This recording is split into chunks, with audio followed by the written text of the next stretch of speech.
नमस्कार मित्रांनो, स्वागत आहे तुमचं आपल्या अकॅडमिक ट्रेनर या यूट्यूब चॅनलवर. आजच्या या लेक्चरमध्ये, आजच्या या सेशनमध्ये आपण पोलीस भरतीसाठी परीक्षाभिमुख प्रश्न पाहणार आहोत.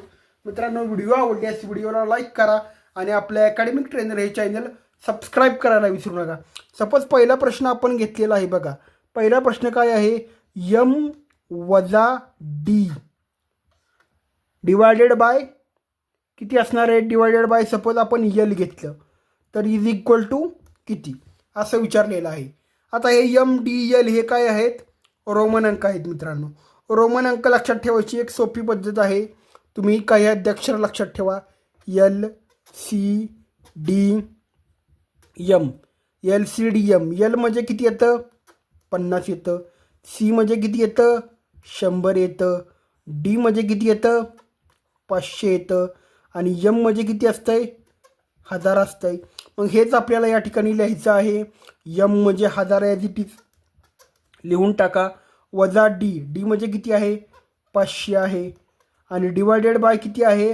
डिवायडेड बाय यल म्हणजे किती आहे? 50 आहे. ठीक आहे. आणि 500 बरोबर आहे. 500 भागिले 50. आता काय होणार आहे? 0 0 कट होणार आहे. आणि 5 वजा 5 म्हणजे किती येणार आहे? 10 येणार आहे.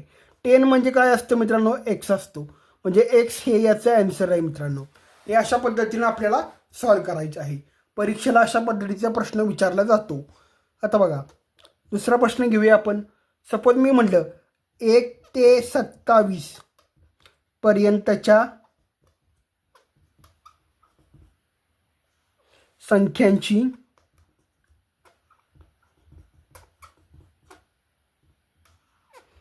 बेरीज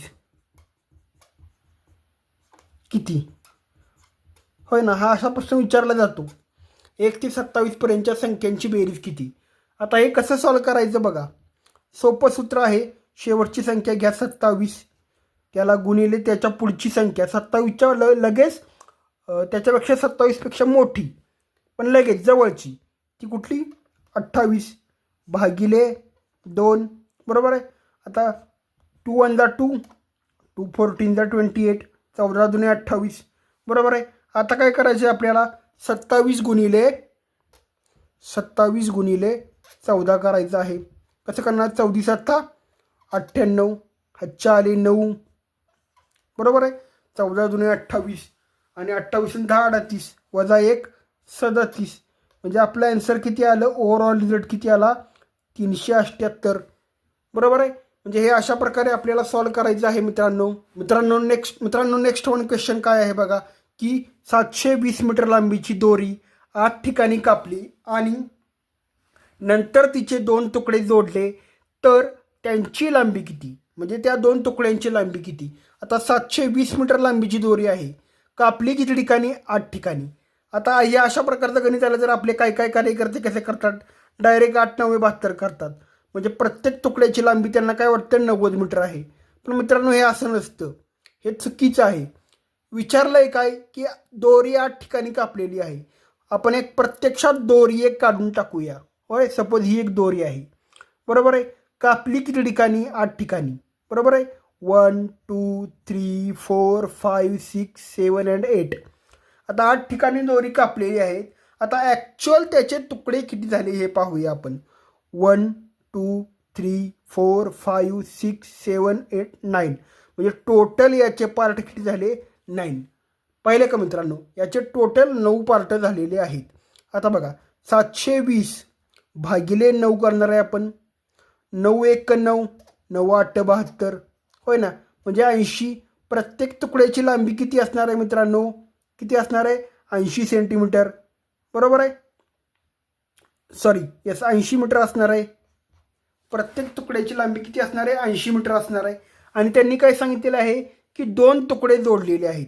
2 तुकडे जोडलेले आहेत. जर एक तुकडा 80 मीटरचा असेल तर 2 तुकडे किती असणार आहेत? 80 अधिक 80 किती होणार आहेत? 160 मीटर. म्हणजे हे आपलं फायनल आहे. ॲन्सर फायनल आहे. हे ओव्हरऑल रिझल्ट हा आहे आपला 160 मीटर. ठीक आहे. आता नेक्स्ट वन एक्झाम्पल आपण घेऊया बरोबर आहे मित्रांनो. नेक्स्ट वन क्वेश्चन काय आहे बघा, की खालीलपैकी जोडमूळ संख्या कोणती नाही. आता हा प्रश्न विचारलेला आहे. प्रथम आपण हे माहिती करून घ्या की जोडमूळ संख्या म्हणजे काय. त्याच्या अगोदर मूळ संख्या म्हणजे काय हे आपण लक्षात घेऊया. मित्रांनो, मूळ संख्या म्हणजे बघा, मूळ संख्या म्हणजे सपोज मित्रांनो आपण आता 3 घेतलं, बरोबर आहे, 3. तर मूळ संख्या कशी असते मित्रांनो, या 3ला, बरोबर आहे, या 3ला एक तर 3 भाग जाऊ शकतो किंवा 1 भाग जाऊ शकतो. अशी संख्या आहे. 3 ही अशी संख्या आहे की तिला एक तर 1 भाग जाऊ शकतो, 1 सगळ्या संख्येला भाग जातो, कुठली पण संख्या घ्या. म्हणजे 3ला एक तर 1 भाग जाऊ शकतो किंवा 3 भाग जाऊ शकतो. त्यामुळे ती मूळ आहे. म्हणजे 3ला दुसऱ्या कुठल्याच संख्येनं भाग जाणार नाही मित्रांनो. 3ला दुसऱ्याच कोणत्या संख्येनं भाग जाणार नाही. आता बघा, आता सपोज 5 ही संख्या आहे. 5 ही संख्या पण अशीच आहे. 5 या संख्येला एक तर 1 भाग जाणार आहे किंवा 5 भाग जाणार आहे. दुसऱ्या कोणत्याही संख्येनं 5 या संख्येला भाग जाणार नाही. म्हणजे याला मूळ संख्या म्हणायचं. अत्यंत सोप्या पद्धतीनं आपण समजून घेतो मित्रांनो. आता सपोज 11 ही संख्या आहे, बरोबर आहे. 11 ही संख्या अशी आहे ना, एक तर 11 या संख्येला 1 भाग जाऊ शकतो किंवा 11 भाग जाऊ शकतो, बरोबर आहे. 1 भाग जाऊ शकतो किंवा 11 भाग जाऊ शकतो. 11 चॉकलेट असली तर तुम्ही काय करू शकता, 11 मुलांना 1 वाटू शकता. म्हणजे भाग जातो म्हणजे असा अर्थ असतो. 11 मुलांना 1 चॉकलेट वाटू शकता किंवा एकच तुमचा मुलगा लाडका असेल त्याला तुम्ही डायरेक्ट 11 चॉकलेट देऊ शकता. याच्या व्यतिरिक्त तुम्ही भाग करू शकत नाही मित्रांनो. म्हणजे गणितीय तत्वानुसार, बरोबर आहे. म्हणजे याला मूळ संख्या म्हणतात मित्रांनो. आता 17 जरी घेतलं तुम्ही, बघा 17चं पण असंच आहे. त्याची पण अशीच कहाणी आहे मित्रांनो. एक तर 17ला 1 भाग जातो किंवा मित्रांनो त्याला 17 भाग जातो, बरोबर आहे. मग ही आहे मूळ संख्या. या आहेत मूळ संख्या, यांना म्हणायचं मूळ संख्या. आता जोडमूळ संख्येमध्ये काय असतात. आता जोडमूळ संख्या म्हणजे त्याच्यामध्ये त्याचा आन्सर आहे जोडमूळ. म्हणजे त्याच्यामध्ये जोड असतो. एक संख्या एकटी संख्या नसते, जोड असतो. दोघे जण जोडीने येतात. 3 आणि 5 जोडीनं आलेले आहेत. ही जोडमूळ आहे का? जोडमूळ आहे मित्रांनो. कारण बघा, जोडमूळ संख्येमध्ये फक्त एका संख्येचा गॅप असतो, हो ना, एका युनिटचा गॅप आहे. 3 त्याच्यामध्ये 1 आहे, 3 मध्ये 1 ॲड केला 4 आणि 1 5, म्हणजे याच्यामध्ये एकाच युनिटचा गॅप आहे 4चा. 11 आणि 13 याच्यामध्ये एकाच युनिटचा गॅप आहे 12, हो ना, एकच युनिट आहे, होय ना. आता इथं बघा 17 आणि 19 याच्यामध्ये फक्त 18 आहे, एकच संख्या आहे, होय ना. आणि 11 आणि 73मध्ये असं आहे का? असं नाही मित्रांनो. त्यामुळे मित्रांनो 11 आणि 73 ही जोडमूळ संख्या नाही, बाकीच्या जोडमूळ आहेत. म्हणजे ओव्हरऑल रिझल्ट आपल्या काय हाती आला की जोडमूळ संख्यांमध्ये फक्त दोन्ही पण मूळ असतात, पण त्याच्यामध्ये 1चा गॅप असतो. त्याच्यामध्ये 1चा गॅप असतो, एका युनिटचा गॅप असतो, बरोबर आहे. एका युनिटचा गॅप असतो. म्हणजे 3 आणि 5 मध्ये फक्त एक संख्या आहे, 4 आहे. 11 आणि 13 मध्ये फक्त एक संख्या आहे, ती आहे 12. 17 आणि 19 मध्ये एकच संख्या आहे, ती आहे 18. म्हणजे ह्या झाल्या जोडमूळ. म्हणजे दोन्हीकडे पण जोडमूळ आणि मध्ये एक संख्या, त्याला म्हणायचं जोडमूळ संख्या. दोन्हीकडे पण मूळ संख्या आणि मध्ये एकच संख्या, त्या झाल्या जोडमूळ संख्या, त्याला म्हणायचं जोडमूळ. म्हणजे हे अशा पद्धतीनं आपण हे समजून घेतलं मित्रांनो की जोडमूळ संख्या म्हणजे काय. पोलीस भरतीसाठी अत्यंत महत्त्वाचा प्रश्न आहे, वेळोवेळी विचारला गेलेला आहे. नेक्स्ट पण प्रश्न आहे मित्रांनो, 15 या त्रिकोणी संख्येनंतर येणारी त्रिकोणी संख्या, 5वी त्रिकोणी संख्या कोणती? आता ओव्हरऑल रिझल्ट आपण बघूया की 15 त्रिकोणी संख्या म्हणजे काय आहे. त्रिकोणी संख्या म्हणजे काय आहे बघा मित्रांनो. त्रिकोणी संख्या कशा असतात.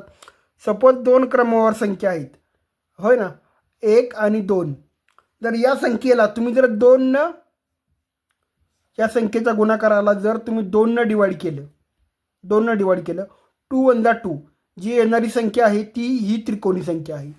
1 ही त्रिकोणी संख्या आहे. सपोज तुम्ही असं केलं 2 गुणिले 3 केलं, डिवायडेड बाय जर 2 केलं, होय ना. म्हणजे तुम्हाला त्रिकोणी संख्येचं स्ट्रक्चर सांगतो डायरेक्ट मित्रांनो. बघा 2 गुणिले 3 केलं तुम्ही तर काय होणार आहे इथं, 2 गुणिले 3 भागिले 2, 2 गुणिले 3 डिवायडेड बाय 2, काय होणार आहे 2ला 2 क्रॉस होणार आहेत. ओव्हरऑल रिझल्ट किती आला याचा, 3 आला. 3 ही त्रिकोणी